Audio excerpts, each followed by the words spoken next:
Salam, selamat pagi Bapak Ibu Saudara yang terkasih. Kita bertemu lagi dalam Mimbar Gemar Online Senin 10 November 2025. Saya akan berbagi dari jadwal pembacaan yang saya peroleh hari ini dari Injil Lukas pasal 13. Saya akan baca ayat 22 sampai 28. Demikian firman Tuhan. Perikopnya, siapa yang diselamatkan? Kemudian Yesus berjalan keliling dari kota ke kota dan dari desa ke desa sambil mengajar dan meneruskan perjalanannya ke Yerusalem. Dan ada seorang yang berkata kepadanya, "Tuhan, sedikit sajakah orang yang diselamatkan?" Jawab Yesus kepada orang-orang di situ, "Berjuanglah untuk masuk melalui pintu yang sesak itu. Sebab aku berkata kepadamu, banyak orang akan berusaha untuk masuk, tetapi tidak akan dapat. Jika tuan rumah telah bangkit dan telah menutup pintu, kamu akan berdiri di luar dan mengetuk-ngetuk pintu sambil berkata, 'Tuan, bukakanlah kami pintu.' Dan ia akan menjawab dan berkata kepadamu, 'Aku tidak tahu dari mana kamu datang.' Maka kamu akan berkata, 'Kami telah makan dan minum di hadapanmu, dan engkau telah mengajar di jalan-jalan kota kami.' Tetapi ia akan berkata kepadamu, 'Aku tidak tahu dari mana kamu datang. Enyahlah dari hadapanku, hai kamu sekalian yang melakukan kejahatan.' Di sanalah akan terdapat ratap dan kertak gigi apabila kamu akan melihat Abraham dan Ishak dan Yakub dan semua nabi di dalam kerajaan Allah, tetapi kamu sendiri dicampakkan keluar." Demikian pembacaan firman Tuhan. Dari Injil yang kita baca ini, yaitu saat Tuhan Yesus dalam perjalanan ke Yerusalem, ada seorang tanpa nama bertanya kepadanya demikian, "Tuhan, sedikit sajakah orang yang diselamatkan?" Tuhan Yesus tidak menjawab pertanyaan orang itu, tetapi Tuhan berkata kepada orang-orang di situ demikian, "Berjuanglah untuk masuk melalui pintu yang sesak, dan banyak yang akan berusaha untuk masuk tetapi tidak akan dapat." Tuhan tidak menjawab mengenai sedikit atau banyaknya orang yang akan diselamatkan. Tetapi Tuhan memerintahkan supaya semua orang berjuang untuk masuk melalui pintu yang sesak. Di dalam Lukas 13:24 pembacaan ini. Bapak Ibu Saudara, dari apa yang kita baca itu, saya terkesan akan kata diselamatkan. Dari perikopnya tadi dan yang ditanyakan orang, "Tuhan, sedikit sajakah orang yang bisa diselamatkan?" Yang dimaksud diselamatkan dari pembacaan kita adalah bagaimana seseorang masuk ke dalam kerajaan Allah. Nah, dari yang saya sering dengar, banyak orang yang salah menanggapi kata diselamatkan. Banyak orang yang menganggap bahwa jika seseorang itu mengaku percaya dengan mulutnya, percaya kepada Tuhan Yesus, kemudian dibaptis, mereka begitu yakin bahwa mereka sudah diselamatkan. Memang itu adalah bagian dari tahapan-tahapan seseorang masuk di dalam keselamatan yang dirancangkan Tuhan. Karena inisiatif dari keselamatan atau dikembalikannya manusia ke rancangan Allah semula, awalnya adalah pengakuan percaya kepada Tuhan Yesus dan memberi diri untuk dibaptis. Itu adalah langkah-langkah yang harus diambil saat seseorang ingin memperoleh keselamatan itu, yaitu masuk ke dalam kerajaan Allah. Nah, Bapak Ibu Saudara yang terkasih, setelah itu apakah dari apa yang kita baca, apakah orang itu sudah pasti masuk ke dalam kerajaan surga? Itu masih harus diperjuangkan. Karena saat seseorang setelah dibaptis, mereka harus mau berjuang untuk bertumbuh di dalam iman dan pengenalan akan Tuhan Yesus. Dari selanjutnya yang kita baca, orang ini meragukan. pasti tidak banyak orang yang bisa diselamatkan karena standarnya begitu tinggi. Dari perumpamaan-perumpamaan Tuhan Yesus yang telah dia dengar, bagaimana seseorang harus meninggalkan harta kekayaannya, harus bisa mengasihi orang, harus bisa tidak membenci orang, tidak boleh khawatir, hatinya harus dipindahkan ke surga. Banyak dari kita juga mungkin berpikiran seperti orang ini. Tetapi di dalam firman Tuhan lain dikatakan, bagi manusia itu mustahil, tetapi bagi Allah tidak ada yang mustahil. Yang Tuhan mau adalah supaya kita ini bersedia untuk berjuang. Berjuang untuk apa? Untuk kita melakukan apa yang dikehendaki oleh Bapa, seperti yang diperintahkan oleh Tuhan Yesus. Lakukanlah apa yang diperintahkan oleh Bapa. Tuhan Yesus pada waktu dia mau naik ke dalam kerajaan surga, Tuhan Yesus berpesan, pergilah jadikanlah semua bangsa muridku.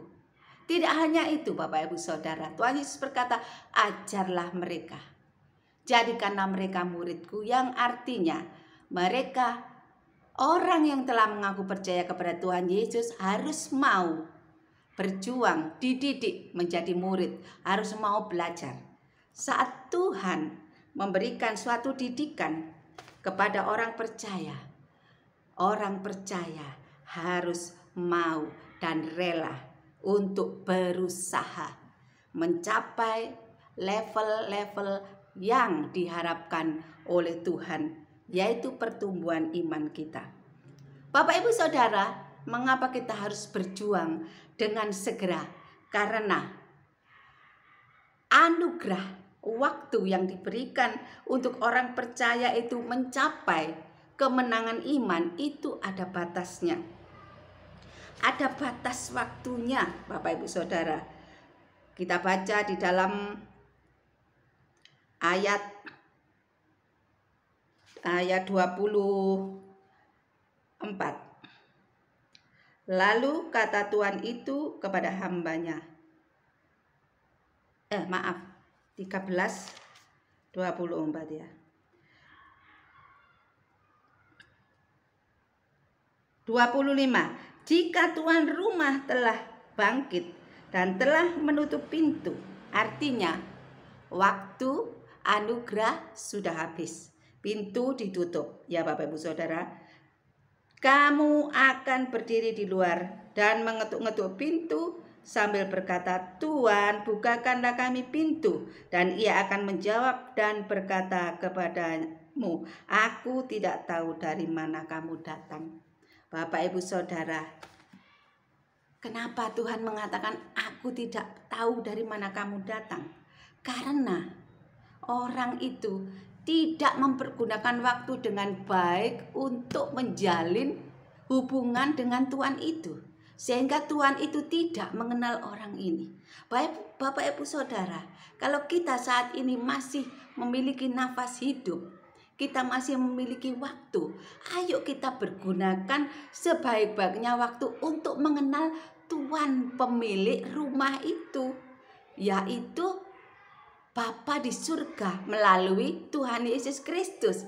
Ayo kita setiap hari mempergunakan waktu yang masih kita miliki untuk menyapa Tuhan, untuk menyapa Bapa di surga melalui doa, melalui perenungan firman Tuhan.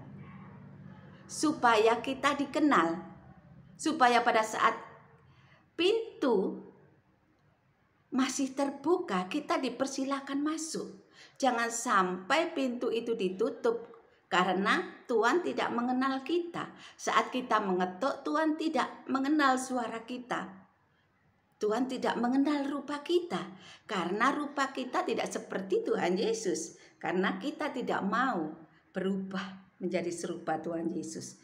Ya Bapak Ibu Saudara, waktunya terbatas. Sebab itu sekarang ayo kita segera berusaha untuk melakukan apa yang Tuhan mau. Tuhan Yesus berkata di dalam Matius 16:24, jika kamu mau mengikut aku, kamu harus menyangkal dirimu, memikul salibmu setiap hari dan mengikut aku.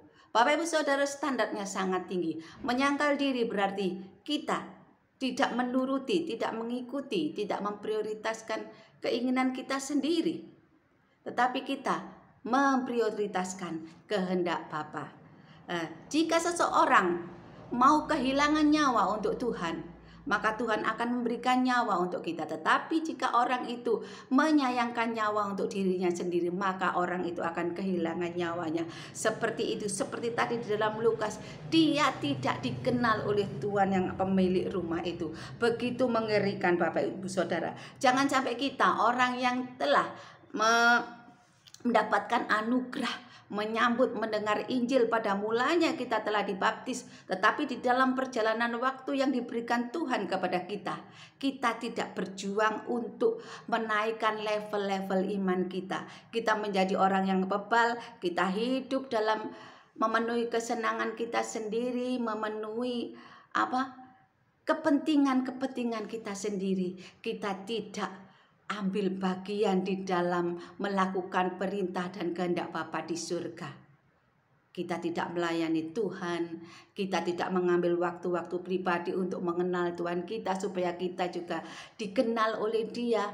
Dan kita tidak mau untuk mematikan kedagingan kita supaya kita hidup seperti Kristus. Seperti Paulus berkata, hidupku ini bukan aku lagi, melainkan Kristus yang ada di dalam aku. Kita mau membuang, mematikan semua tabiat daging kita, rupa kita yang lama, dosa-dosa kita, dan kita hidup baru, menumbuhkan karakter Kristus di dalam hidup kita supaya kita dikenal. Jangan sampai di dalam ayat yang 29 tadi dikatakan, di sanalah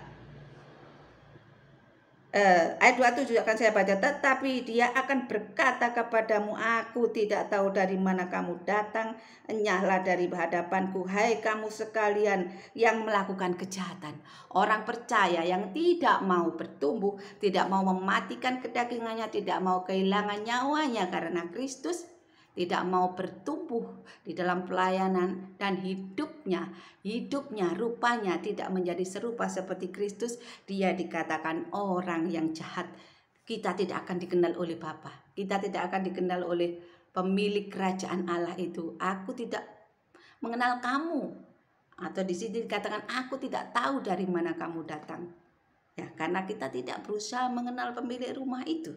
Mari Bapak Ibu Saudara yang terkasih, firman Tuhan pada saat ini sangat mengerikan. Jangan sampai yang dikatakan di dalam ayat 28, di sanalah akan terdapat ratap dan kertak gigi. Apabila kamu akan melihat Abraham dan Ishak dan Yakub dan semua nabi di dalam kerajaan Allah, tetapi kamu sendiri dicampakkan keluar. Oh Tuhan, jangan sampai hal ini terjadi di dalam hidup kita. Kita mengucap syukur kalau pada pagi hari ini Tuhan masih mengingatkan kita dengan firman ini yang walaupun keras, tetapi itu boleh menyadarkan kita menjadi pribadi yang mau berjuang untuk kita menjadi pribadi yang serupa dengan Tuhan Yesus Kristus. Bapak Ibu, saya akan menutup dengan sebuah lagu. Ku tak tahu sampai kapan, ku tak tahu sampai kapan hari hidupku, akhir hayatku ini tidak menentu. Namun yang pasti perjalanan hidup ini berakhir di suatu saat nanti. Sebelum hari akhir hidupku tiba, sebelum semua kesempatan tiada, ku kan berjuang dalam pertandingan iman, mengakhiri dengan kemenangan.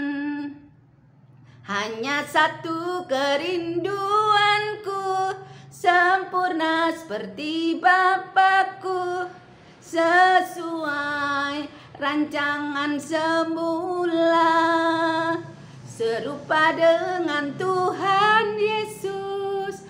Tujuan imanku berkenan di hadapan Bapa. Mari kita berdoa. Tuhan Yesus, terima kasih untuk teguran-Mu, untuk peringatan-Mu. Oh Roh Kudus, tolong kami untuk kami merenungkan firman-Mu ini dan bisa melakukannya dalam pimpinan-Mu. Kami percaya Tuhan telah memberi kami kuasa, yaitu Engkau Roh Kudus yang akan memampukan kami berjuang. Hanya Engkau mau supaya kami ini bersedia dengan rendah hati dipimpin untuk menjadi pejuang-pejuang rohani yang pada akhirnya akan menjadi pemenang seperti yang Tuhan Yesus harapkan, karena Tuhan Yesus sudah menjadi teladan, Dia menang atas perjuangan yang berat. Sebab itu Tuhan, berkati setiap pendengar Kemar supaya kami semua Tuhan meresponi firman ini dengan benar. Kami mau berubah ke arah serupaan depan Kristus, melakukan kehendak-Mu, melayani dengan sungguh dan dengan hati yang penuh ketaatan. Berkati Tuhan, berkati kami semua menjadi pribadi-pribadi yang berkenan kepadamu, supaya kami kelak tidak ditolak Tuhan pada saat kedatangan Tuhan yang kedua kalinya, kami boleh masuk ke dalam kerajaan Allah. Kami bersama seluruh keluarga kami dan orang-orang yang kami kasih di dalam nama Tuhan Yesus. Kami mengucap syukur kepadamu Bapa untuk kasih-Mu yang besar. Haleluya. Amin. Selamat beraktivitas. Tuhan Yesus memberkati Bapak Ibu Saudara sekalian. Haleluya.